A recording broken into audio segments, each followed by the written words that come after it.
Welcome to Greatmats TV. Thanks for watching.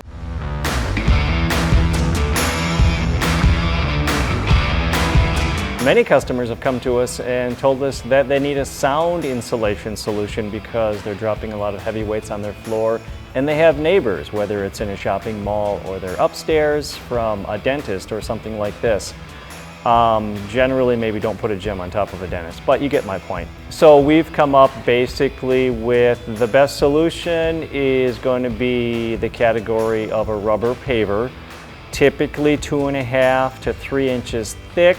Rubber pavers designed for gyms and sound deadening definitely need to be designed by the factory for this purpose because they're going to take a lot of abuse, way more abuse than they would otherwise in the field when, let's say, a rubber paver tile is simply put outside or on a rooftop or in a playground.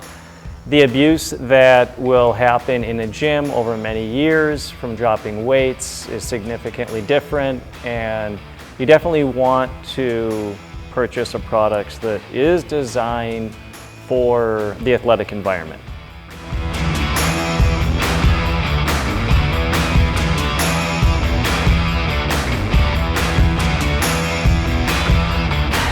Thanks for watching Greatmats TV. It's been my pleasure.